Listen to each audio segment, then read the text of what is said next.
Dear student, MST CET के basis पर जो भी कोर्सेज में एडमिशन होते हैं उसके लिए पीसीएम या पीसीबी में ग्रुपिंग की क्राइटेरिया क्या होती है।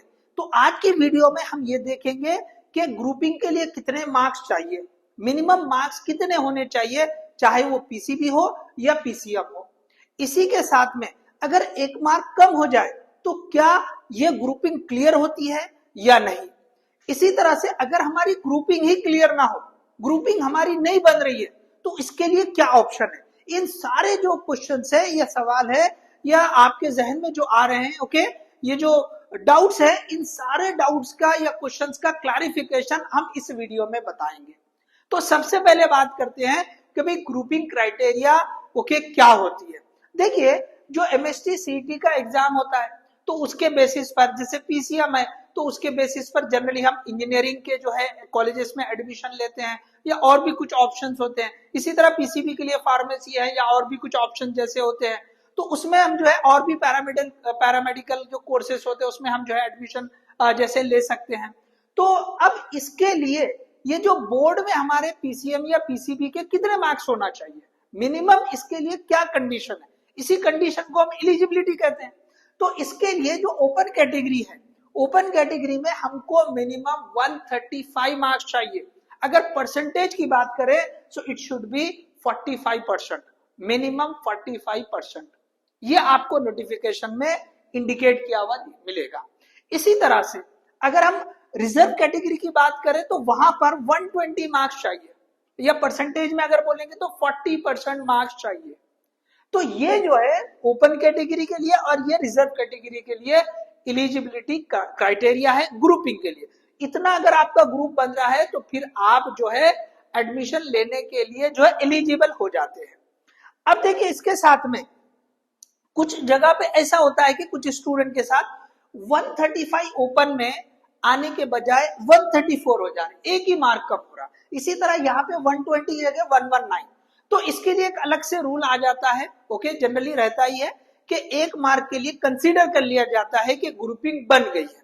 तो यहाँ पे क्या होता है, एक्चुअली ये जो 134 है इसको अगर परसेंटेज में देखेंगे सो ये जो परसेंटेज होता है 44.67%, इतना होता है। तो इसको राउंड अप करेंगे तो ये 45 हो जाता है। तो इस तरह से ये जो एक मार्क का जो डिफरेंस होता है इसको ग्रुपिंग के लिए कंसीडर कर लिया जाता है। लेकिन कुछ लोगों को और भी डाउट होता है कि भाई इससे एक मार्क कम हो जाए तो क्या होगा, क्या कंसीडर होगा। अरे भाई, ये 120 या 135 के लिए एक मार्क कंसीडर हो रहा है। अब आप यहां से बोलेंगे और अगर एक मार्क कम होगा तो वो कंसीडर नहीं होता है। अगर किसी को ये जो रिजर्व कैटेगरी है इसमें 118 इतने मार्क्स है, या अगर ओपन में 133 मार्क्स है, तो वो ये समझ ले कि भाई उनकी ग्रुपिंग नहीं बनी है, ओके, उनकी ग्रुपिंग क्लियर नहीं हुई। अब अगर ग्रुपिंग नहीं बनी तो इसके लिए क्या ऑप्शन है, क्या सॉल्यूशन है इसका। तो इसके लिए कंपलसरी आपको परफॉर्मेंस इंप्रूव करना पड़ेगा, ग्रुपिंग क्लियर करना पड़ेगा। तो ग्रुपिंग क्लियर कैसे होगी, मार्क्स बढ़ेंगे तो ग्रुपिंग क्लियर होगी। तो अब इसके लिए क्या ऑप्शन है, तो सबसे पहले आपको ये काम करना चाहिए कि यहां पे जो इंप्रूवमेंट एग्जाम मेंशन किया हमने, सबसे पहले आप इंप्रूवमेंट एग्जाम के लिए फॉर्म फिलअप करें। पहला काम क्या करेंगे, आप इंप्रूवमेंट एग्जाम के लिए फॉर्म फिलअप करेंगे। आगे मैं बताता हूं, आप आगे तक वीडियो देखें, क्यों ऐसा बोला जा रहा है ये बताता हूं। क्योंकि इसकी डेट स्टार्ट हो चुकी है 7 तारीख से, 7 मई से लेकर 17 मई तक इसकी डेट है फॉर्म फिलअप करने की। हाँ, जो 2-3 दिन और मिल सकते हैं लेकिन लेट फी के साथ, एटलीस्ट 500 एक्स्ट्रा फीस लगेगी। तो लेट फी के साथ आप जो है ये आगे के लिए जो है आप भर सकते हैं। बट अभी जो टाइम है जो बिना लेट फी के वो 7 मई से 17 मई तक है। अब ये तो आपने कर लिया। कई सारे लोग ये सोचते हैं कि भाई क्या हमने रिवैल्यूएशन करवाना चाहिए, ओके, रीचेकिंग करवाना चाहिए। तो कई बार ऐसा होता है कि रीचेकिंग या रिवैल्यूएशन जो बोल रहे हैं उसमें मार्क्स में थोड़ा फर्क आ जाता है, मार्क्स बढ़ गए और उससे ग्रुपिंग बन गई तो ये तो बहुत ही अच्छी बात है। तो अब आपने, ओके, जैसे मैंने पहले बोला कि पहले इंप्रूवमेंट एग्जाम के लिए फॉर्म फिलअप कर लो, क्योंकि इसकी डेट चलेगी तो फिर आपके हाथ से ऑप्शन चला जाएगा। तो आप पहले ये फॉर्म फिलअप कर दें। अब इसके साथ में आप ये ऑप्शन पे बिल्कुल जा सकते हैं, आप रिवैल करवाओ, ओके, आप रिवैल करवाओ, या रिवाइल करवाने के पहले अगर आप ये देखते हैं कि आपने पेपर अच्छे से लिखा था, तो आप उस सब्जेक्ट की फोटोकॉपी मंगवा लें और फिर आप चेक कर ले कि भाई क्या उसमें मार्क्स बढ़ सकते हैं। अगर मार्क्स बढ़ सकते हैं तो फिर उसका वापस जो है रिवैल्यूएशन करवा सकते हैं। अब देखिए, आपने ये ऑप्शन भी ले लिया, आपने रिवैल्यूएशन के लिए भी अप्लाई कर लिया और आपने ये इम्प्रूवमेंट एग्जाम के लिए भी जो है फॉर्म फिलअप कर लिया। अब देखिए, यहां पर भी कुछ डाउट्स आते हैं। देखिए, इस वीडियो में बहुत सारे पॉइंट सोच के मैं ये जो है वीडियो बनाए कि ताकि जो भी आपके जहन में डाउट्स आए वो क्लियर हो जाए। अब यहाँ पे क्या होता है, एक कंडीशन ऐसी हो सकती है कि भाई आपने रिवाइल करवाया, ओके, और उसका रिजल्ट आने में टाइम लग गया और रिजल्ट आए तक ये जो इम्प्रूवमेंट एग्जाम है इसके हॉल टिकट भी आ गए।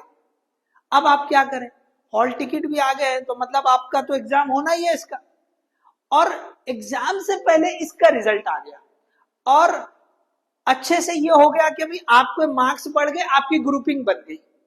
अब आप क्या करें, भाई आपकी यहाँ ग्रुपिंग बन गई है और ये एग्जाम भी सामने आ गया है। तो अब ये केस में आप ये कर सकते हैं कि आपके पास ये ऑप्शन होता है कि आप जो है ना बोर्ड को रिक्वेस्ट दे सकते हैं। ओके, आप कॉलेज वाले से बात करें, बहुत डिटेल सारी चीज आपको बोलेंगे। तो यहाँ पे मैं आपको वो बताते चलता हूं कि भाई आपके पास एक ऑप्शन होता है कि जो बोर्ड है उसको रिक्वेस्ट भेजे कि भाई हमारा जो है रिवैल्यूएशन का जो रिजल्ट इंप्रूव हो गया है उसी को रिटेन करें और ये वाले को कैंसिल कर दे। जो हमने इम्प्रूवमेंट एग्जाम के लिए एप्लीकेशन दी है उसको वो कैंसिल कर दे, ठीक है, वो उसको ना माने, वो इसको मान ले, इसको जो है कंसीडर करके नया जो है आपको जो है जो मार्कशीट है वो मिल जाएगी।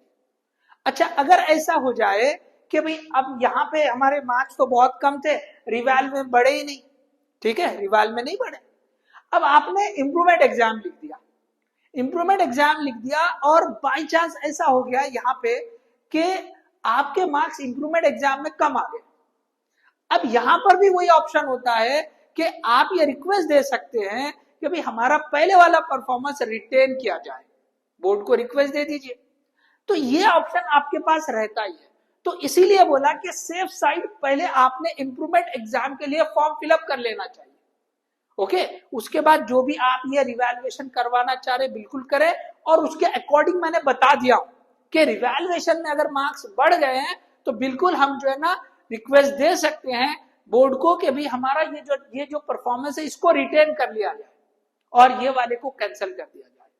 ओके, अदरवाइज क्या होगा, अगर आप लेटर नहीं भेजेंगे तो जो बोर्ड है वो इसको कंसीडर करेगा। अब आपने सोचा ही नहीं कि भाई ऐसा कुछ होता है। ओके, बहुत सारे स्टूडेंट को तो ये मालूम ही नहीं होता है, वो खुश हो गए कि भाई हमारा रिवैल्यूएशन में जो है हमारा ग्रुप बन गया, हमारे मार्क्स बढ़ गए, और जो आगे काम करना था वो करे ही नहीं, बोर्ड को रिक्वेस्ट ही नहीं भेजे। तो बोर्ड ने तो आपके लिए ये वाले जो एग्जाम के लिए आपको हॉल टिकट भेज दिया और आपका ये हॉल टिकट भी आया, एग्जाम भी हो गया, एग्जाम आपने लिखे ही नहीं, एब्सेंट ही आ गया। अब आपका जो रिजल्ट आएगा वो एब्सेंटी वाला आ जाएगा। तो इसलिए ध्यान से आप अच्छे से समझ ले कि जब रिवैल्यूएशन में आपके मार्क्स बढ़ गए हैं और आप इसी रिजल्ट को कंटिन्यू करना चाह रहे हैं तो आपने कंपलसरी बोर्ड को लेटर या रिक्वेस्ट जो है ना वो देनी पड़ेगी। ठीक है, समझ गए। अच्छा, अब देखिए एक और बात यहाँ डिस्कस करते हैं। कई सारे स्टूडेंट के जहन में ये इम्प्रूवमेंट एग्जाम को लेकर भी जो है कुछ सवाल होते हैं। कुछ लोग ये सोचते हैं कि भाई बोर्ड का जो एग्जाम है वो जो रेगुलर वाला एग्जाम होता है वो सबके साथ होता तो आसान हो जाता है, और जो ये सप्लीमेंट्री होता है वो हार्ड होता है। और कुछ लोग इसका बिल्कुल उल्टा सोचते हैं कि रेगुलर वाला एग्जाम डिफिकल्ट होता है और ये जो सप्लीमेंट्री वाला एग्जाम होता है ओके ये आसान होता है। तो देखिए ये बिल्कुल जो है ना मतलब ये बिल्कुल बेसलेस बात है। ओके, कोई इसके लिए सपोर्ट नहीं है। ओके, कि देखिए जो पेपर सेट होते हैं ना, at a time 3 paper set होते हैं। Okay, at a time 3 paper set होते हैं, तो तीनों का लेवल लगभग एक जैसा होता है, थोड़ा बहुत फर्क पड़ सकता है 19-20। ओके, थोड़ा बहुत फर्क पड़ेगा, इससे ज्यादा नहीं। तो यहां पर आप याद रखो कि ये इजी या हार्ड ऐसा कोई कंसेप्ट जो है ना ये सप्लीमेंट्री एग्जाम या मेन एग्जाम के लिए नहीं है। उनमें से कोई एक पेपर लेके दे दिया जाता है, चाहे वो मेन एग्जाम हो के सप्लीमेंट्री एग्जाम। अगर एक पेपर का सेट बच गया है तो फिर से 3 पेपर बना के दे दिए जाते हैं। तो मैक्सिमम क्या होता है कि 4 सेट अवेलेबल होते हैं, और उसमें से एक एक एग्जाम में एक एक कम होके 2 जो है मिनिमम होते हैं। ओके, 2 जो है मिनिमम होते हैं, और 2 में से एक हो गया, एक बचा, तो सिर्फ एक पेपर के सेट पर एग्जाम नहीं होता है। जैसे ही एक ही पेपर बचा है तो फिर से 3 सेट तैयार किए जाते हैं। तो ये समझ ले कि भाई ऐसा कोई ऐसा जो है इजी या हार्ड वाला कंसेप्ट यहाँ नहीं है। जो भी पेपर सेट अवेलेबल है उसी में से दिया जाता है, चाहे वो मेन एग्जाम हो या सप्लीमेंट्री एग्जाम हो। सो होप आपको ये जो एलिजिबिलिटी क्राइटेरिया है, या जो एलिजिबिलिटी क्राइटेरिया में ग्रुपिंग अगर नहीं होती है, पहले तो कितने पे होती है, और अगर नहीं होती है तो क्या ऑप्शन है, और इसके साथ में जो इम्प्रूवमेंट एग्जाम का जो ऑप्शन था उससे रिलेटेड जो भी कुछ डाउट्स थे, वो सारी बातें आई थिंक इसमें आ चुकी है। अगर फिर भी अगर कुछ आपको डाउट है तो आप जो है कमेंट करके बताएं, डेफिनेटली उससे रिलेटेड आपकी जो भी क्वेरी है उसको हम जो है रिजॉल्व करने की बिल्कुल कोशिश करेंगे। और आगे के लिए जैसे आप इम्प्रूवमेंट एग्जाम के लिए अगर आपने फॉर्म भर लिया है, आप उसकी तैयारी करना चाह रहे हैं, तो बहुत जल्द हम जो है ना उससे रिलेटेड जो स्ट्रैटेजीज रहेगी, ओके, हम जो है एक वीडियो बहुत जल्द लाएंगे। फिर उसी के साथ में जो है फिजिक्स को किस तरह हम प्रिपेयर करेंगे, हम उससे रिलेटेड भी जो है वीडियो बहुत जल्द, स्टडी किस तरह करें, ओके, ये वीडियो भी बहुत जल्द लेकर आएंगे। सो होप ये सारी चीजें आपको क्लियर हो गई होंगी, आपको इससे हेल्प मिलेंगी, आपके डाउट्स क्लियर हो गए होंगे। ओके, तो इस वीडियो को जो है ज्यादा से ज्यादा शेयर करें, चैनल को सब्सक्राइब करें। Okay, all the best, thank you.